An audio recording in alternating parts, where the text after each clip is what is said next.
Welcome to another episode of the Nintendo Powercast, where we're going to be taking a look at the history of Nintendo, and this time we're going to be diving into Metroid Prime. Now, before we get started, I want to let you know about my unofficial and unauthorized History of Mario Kart book that you can pre-order right now at n64josh.com/Mario Kart guide, and it's also coming with my Mario Kart guide. There will be a link in the description, and if you're seeing this after the book is released, that link will still take you to the book. So, let's jump in to Metroid Prime. Metroid Prime is an action-adventure game that revolutionized the Metroid franchise by bringing it into a new era of 3D graphics and first-person perspective. Developed by Retro Studios and published by Nintendo for GameCube, the game was released in North America in November of 2002, and the following year in Japan and Europe.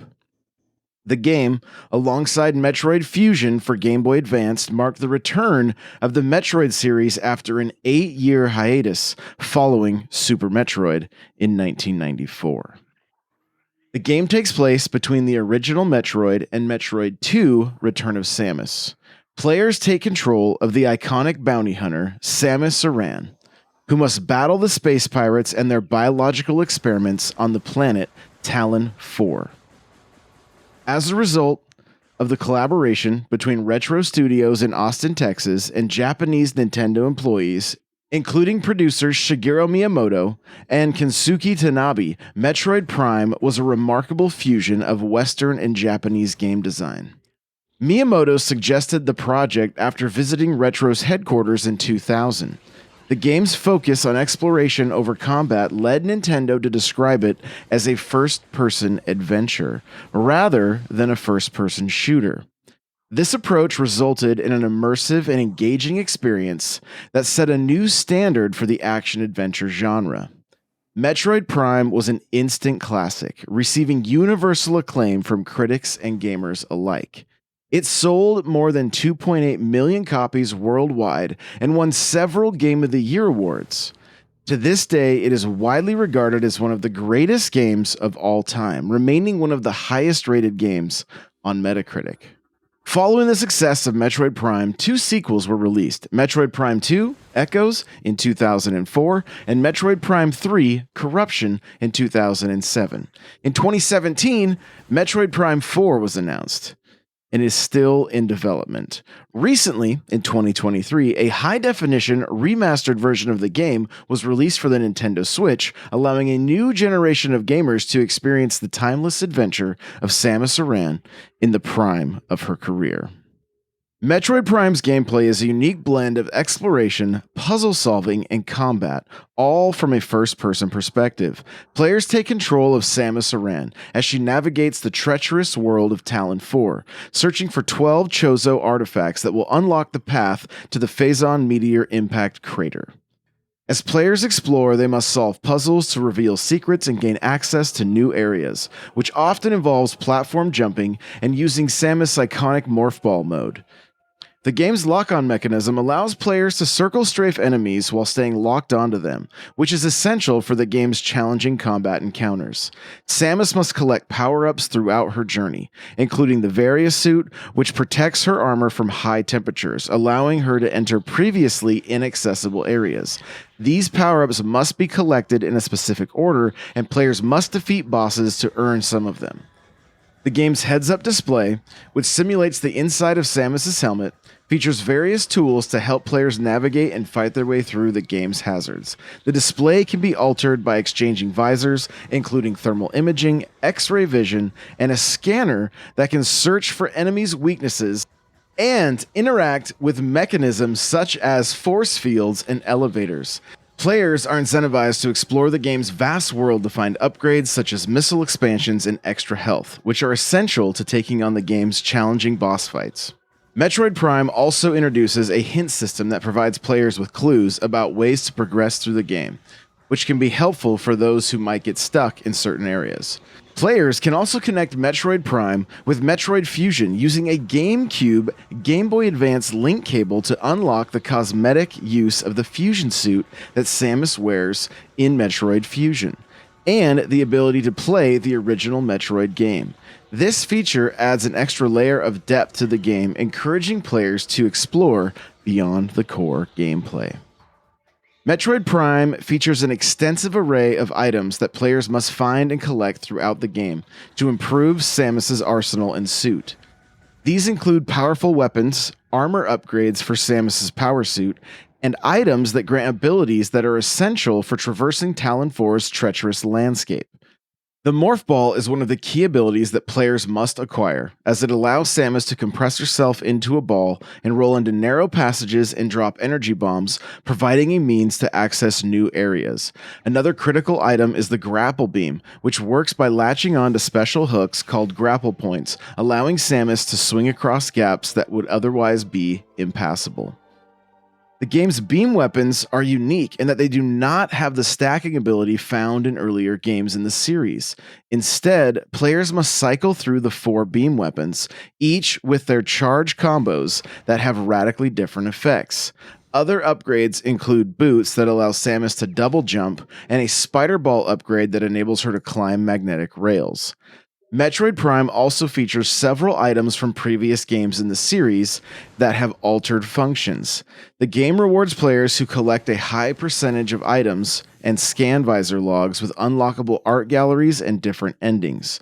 The game's narrative addresses the reason why Samus does not start with all the power-ups acquired in previous games. The game begins with Samus already having some upgrades, including the Varia suit, missiles, and grapple beam. However, Samus loses these upgrades during an explosion on the space pirate frigate Orpheon.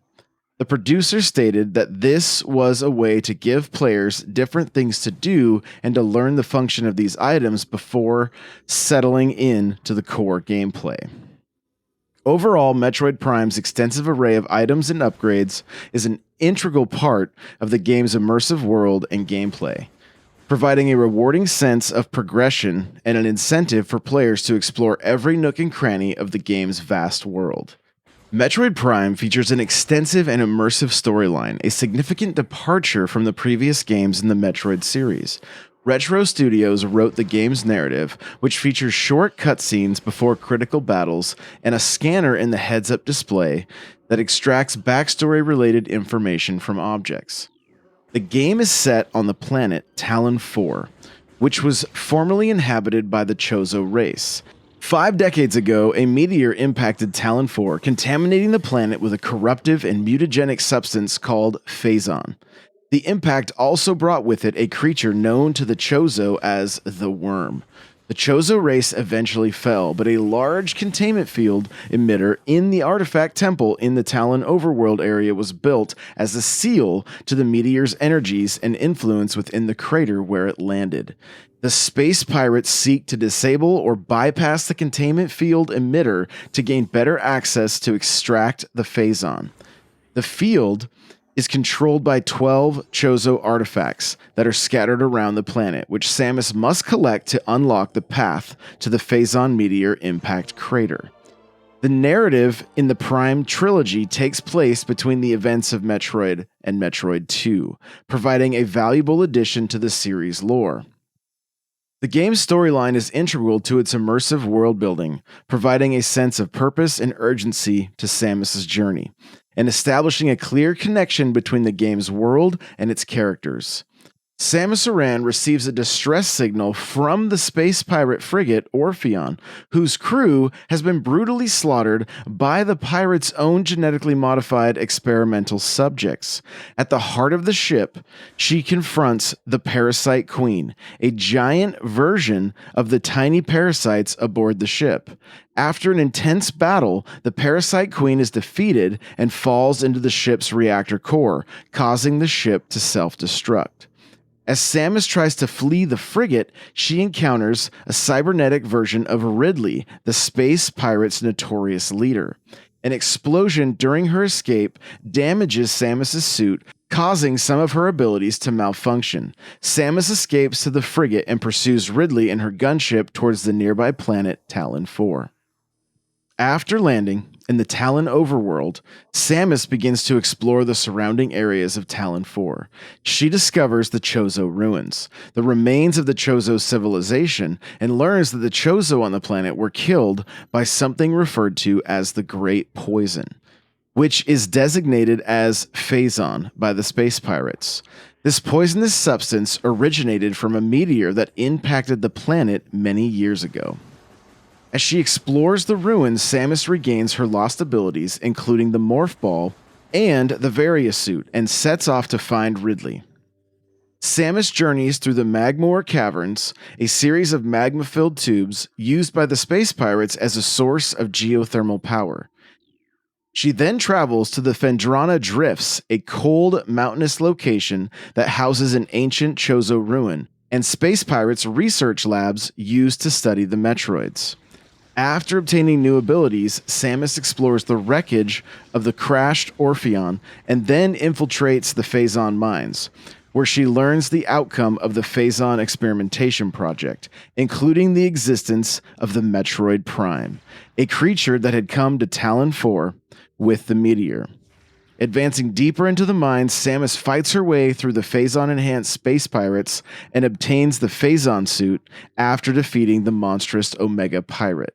Samus discovers the artifact temple that the Chozo built to contain the Metroid Prime and stop the Phazon from spreading over the planet. To gain access to the meteor's impact crater, Samus must collect and unite 12 Chozo artifacts. As she returns to the temple with the artifacts, Meta Ridley reappears and attacks her. After an intense battle, Samus defeats Ridley and enters the impact crater, where she finally encounters the Metroid Prime. After an epic battle, Samus emerges victorious, but the Metroid Prime absorbs her Phazon suit and explodes. Samus escapes the collapsing crater and leaves Talon 4 in her ship. If the player completes the game with all the items obtained, Metroid Prime reconstructs itself into a body resembling Samus, leaving the players with an eerie twist ending. Nintendo originally did not develop a Metroid game for the Nintendo 64 due to the lack of concrete ideas, and Metroid co-creator Yoshio Sakamoto had trouble imagining how the Nintendo 64 controller could be used to control Samus. Nintendo approached another company to develop a game for the console, but the offer was declined as developers thought they could not surpass the quality of Super Metroid. Metroid Prime was a collaborative effort between Retro Studios, Nintendo EAD, and R&D 1. Retro Studios was established in 1998 as a partnership between Nintendo and Jeff Spangenberg, founder of Iguana Entertainment. The studio was created to produce games for GameCube that would cater to a mature audience. After setting up its offices in Austin, Texas, Retro Studios worked on 4 GameCube projects. In 2000, Nintendo visited Retro and suggested a new Metroid game after seeing the company's prototype first-person shooter engine. During the last 9 months of development, Retro staff worked 80 to 100-hour weeks to meet Nintendo's deadline. Nintendo handled the music while Retro Studios worked on the art and engineering. Both teams collaborated on the game's overall design. The development process involved communication between the Japanese crew, including producers Shigeru Miyamoto, Kensuke Tanabe, Kenji Miki, and Metroid co-creator Yoshio Sakamoto, and Retro Studios, through email, telephone conferences, and personal meetings. The game was originally planned to use a third-person perspective, but after Miyamoto intervened, the game was changed to a first-person perspective. The change was prompted by camera problems that Rare experienced while developing Jet Force Gemini for the Nintendo 64. Retro Studios then shifted its focus from making a traditional first-person shooter to creating a fun Metroid game with exploration as the primary focus. The development team wanted to ensure that players would not be afraid to explore, so they designed the game to have only the difficult parts be boss battles. The game was designed to have platform jumping that was approachable for the players, with shooting as a secondary consideration. The storyline was developed by Retro Studios under the supervision of Yoshio Sakamoto, who ensured that the ideas were consistent with previous games in the series. Metroid Prime was first revealed to the public in 2000 with a 10-second video at Space World, and Retro Studios confirmed its involvement with the game in the job application part of its website in November of the same year. Nintendo confirmed the game in February 2001 and announced that despite the first-person perspective, Metroid Prime would be a first-person adventure instead of a first-person shooter due to its emphasis on exploration. The game was showcased at E3 2001 in May, with the title confirmed as Metroid Prime. The music for Metroid Prime was composed by Kenji Yamamoto, with the assistance of Kuchi Koyuma. Yamamoto wanted to incorporate tracks from previous games in the series as a tribute to longtime fans.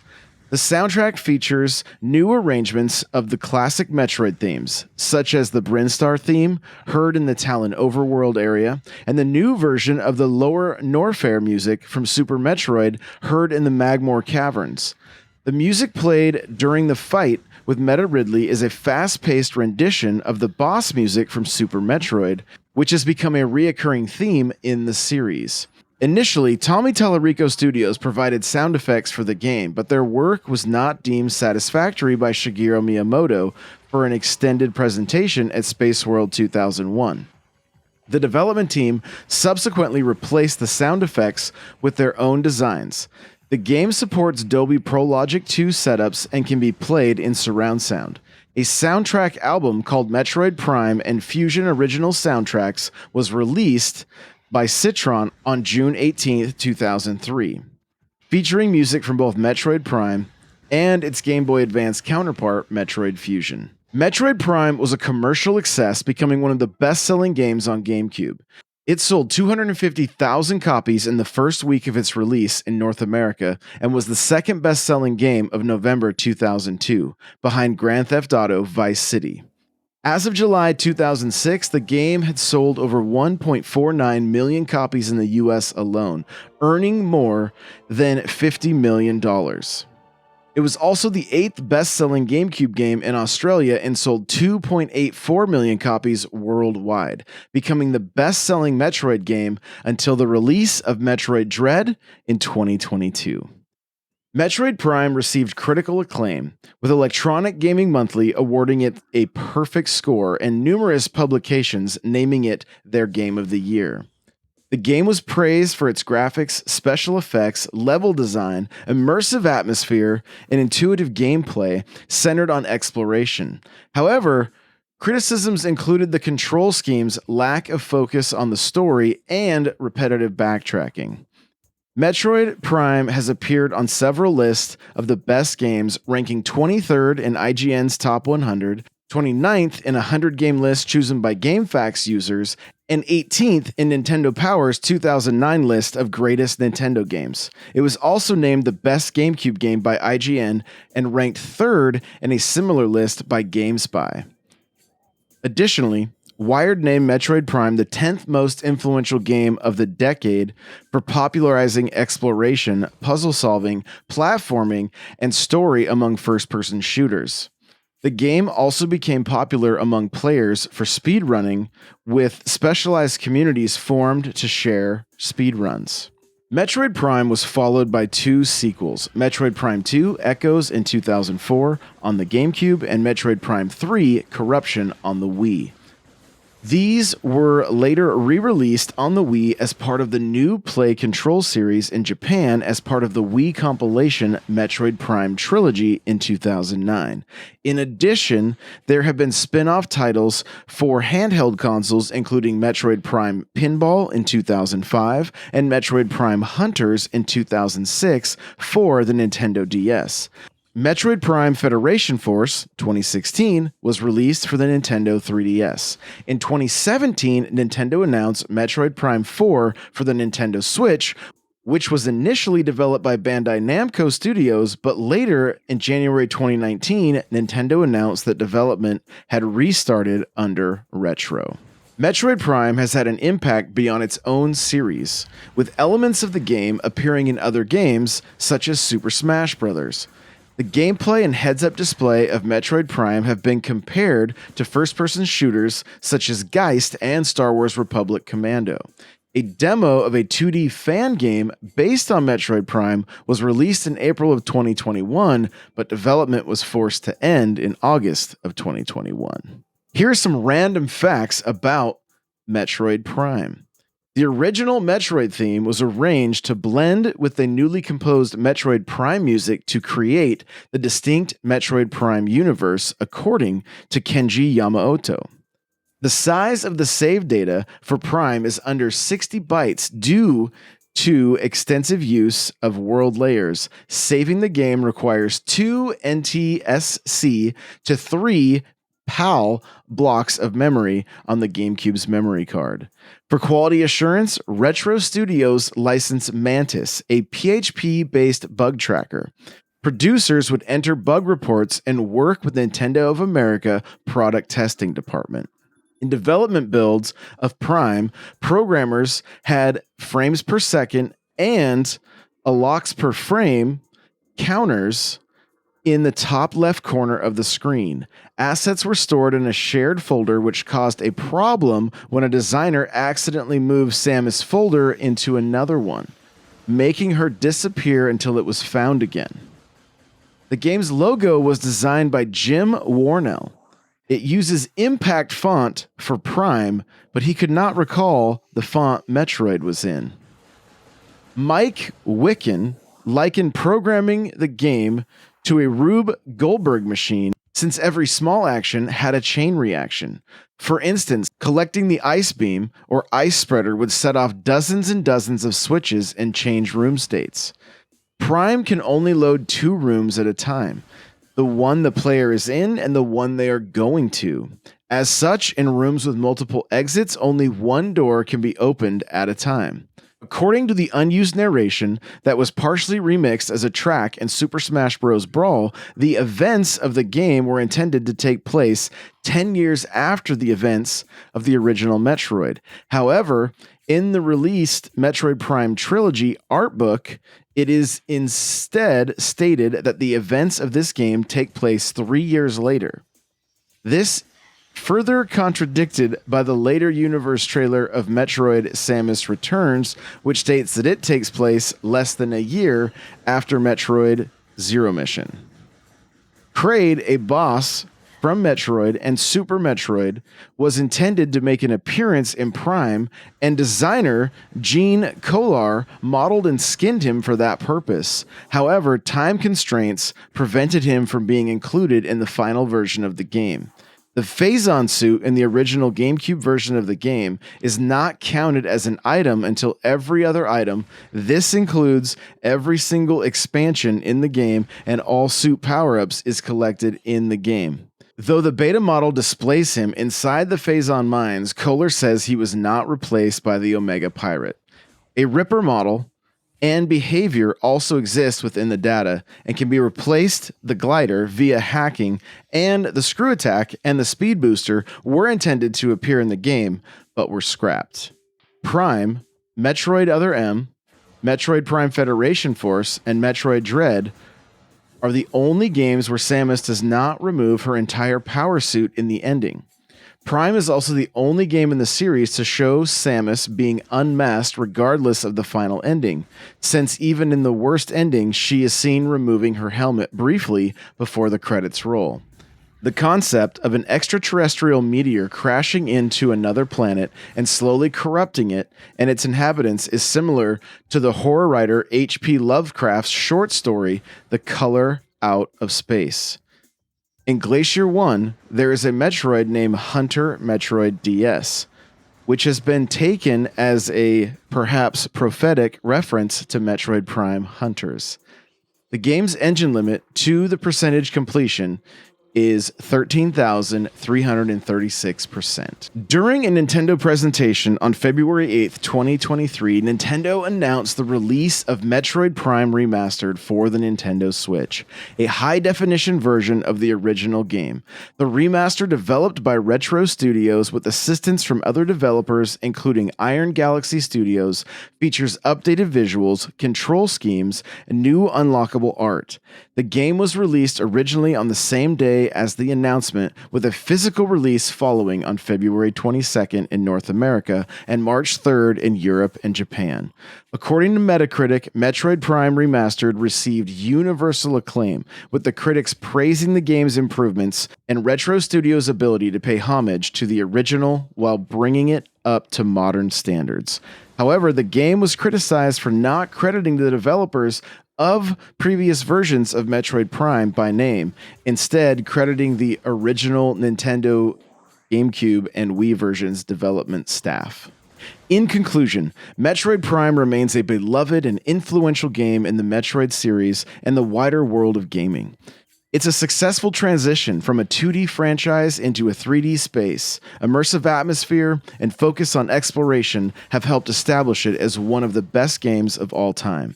The game's success led to several sequels and spin-offs. Its influence can still be seen in modern games. The recent release of Metroid Prime Remastered is a testament to the game's enduring legacy and its continued relevance in the gaming industry. As the Metroid franchise continues to evolve, it's clear that Metroid Prime will always be remembered as a true classic. Thanks so much for tuning in to this episode of the Nintendo Powercast, where we take a trip down memory lane, looking at Nintendo's history and the history of Metroid Prime. And we will see you in the next one. Bye now.